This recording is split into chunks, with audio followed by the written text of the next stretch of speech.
पौष मास में आज हम करेंगे 24वां अध्याय। मणिग्रीव बोले, हे द्विज, विद्वानों से पूर्ण और सुंदर चमत्कारपुर में धर्मपत्नी के साथ मैं रहता था। धनाढ़ पवित्र आचरण वाला, परोपकार में तत्पर, मुझको किसी समय संयोग से दुष्ट बुद्धि पैदा हुई। दुष्ट बुद्धि के कारण मैंने अपने धर्म को त्याग दिया, दूसरे की स्त्री का सेवन किया और नित्य अपेय वस्तु का पान किया। चोरी हिस्सा में तत्पर रहता था, इसलिए बंधुओं ने मेरा त्याग किया। उस समय महाबलवान राजा ने मेरा घर लूट लिया। बाद बचा हुआ जो कुछ धन था उसको बंधुओं ने ले लिया। इस प्रकार सभी से तिरस्कृत होने के कारण वन में निवास किया। स्त्री के साथ इस घोर वन में निवास करते हुए इस दुरात्मा का नृत्य जीवों का वध कर जीवन निर्वाह होता है। हे ब्राह्मण, इस समय आप मुझे पातकी पर अनुग्रह करें। प्राचीन पुण्य के समूह से आप इस घोर वन में आए हैं। हे महामुनि, स्त्री के साथ मैं भी आपकी शरण में आया हूँ।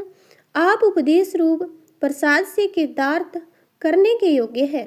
जिस उपाय के करने से मेरी तीव्र दरिद्रता इसी क्षण में नष्ट हो जाए और अतुल वैभव को प्राप्त कर यथा सुख विचरूं। उग्रदेव बोला, हे महाभाग, तुम कृतार्थ हो गए जो तुमने मेरा अतिथि सत्कार किया।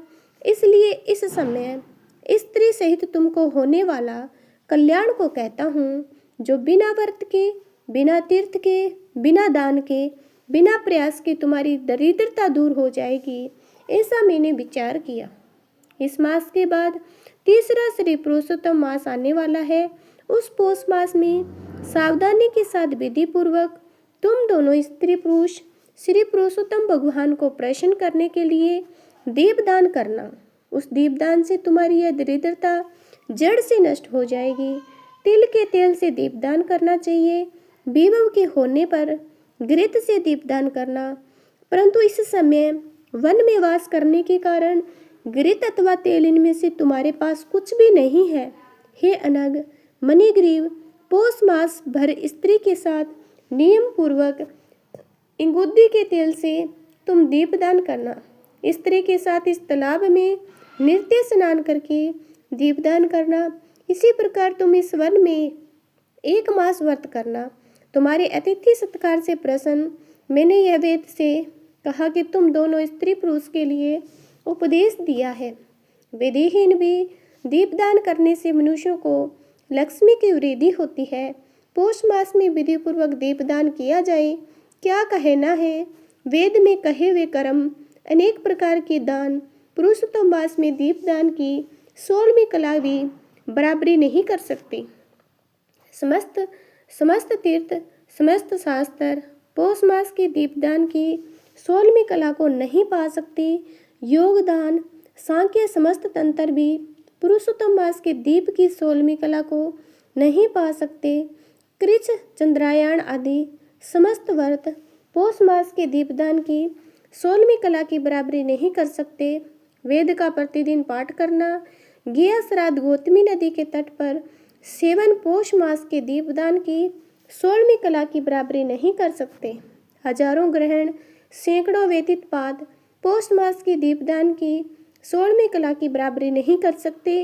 कुरुक्षेत्र आदि श्रेष्ठ क्षेत्र, दंडक आदि वन पौष मास के दीपदान की 16वीं कला की बराबरी नहीं कर सकते।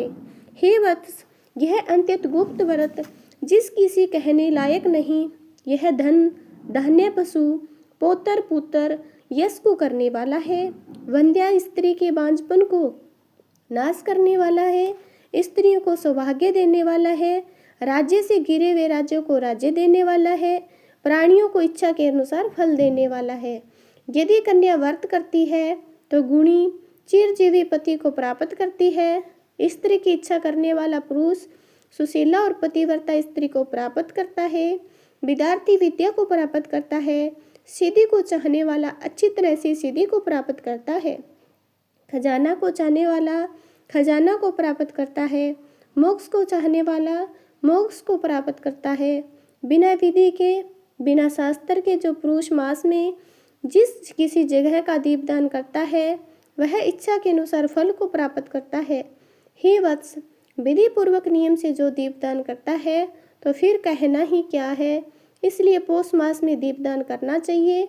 मैंने इस समय ये तीव्र दरिद्रता को नाश करने वाला दीपदान तुमसे कहा है। तुम्हारा कल्याण हो, तुम्हारी सेवा में मैं प्रसन्न हूँ।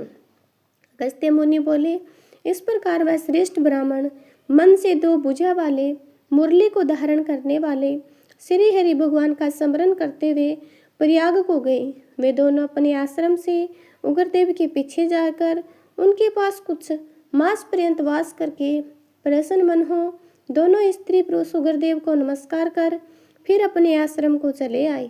अपने आश्रम में आकर भक्ति से पौष मास में मन लगाकर ब्राह्मण की भक्ति में तत्पर उन दोनों स्त्री पुरुष ने 2 मास बिताया। 2 मास बीत जाने पर श्रीमान पौष मास में आया। उस पुरुषोत्तम मास में दोनों गुरु भक्ति में तत्पर हो दीपदान को करते हुए आलस्य को छोड़कर वे दोनों ऐश्वर्य के लिए इंगुद्दी के तेल से दीपदान करते हैं। इस प्रकार दीपदान करते उन दोनों श्री पौष मास बीत गए।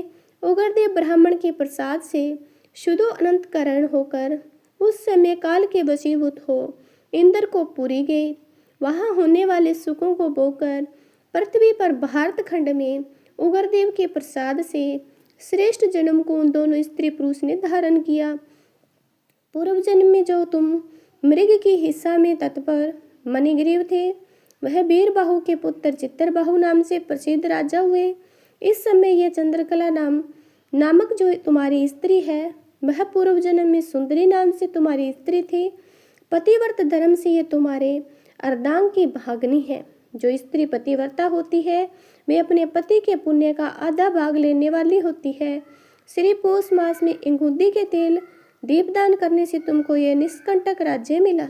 जो पुरुष श्री पौष मास में घृत से तिल के तेल से अखंड दीपदान करता है तो फिर कहना ही क्या।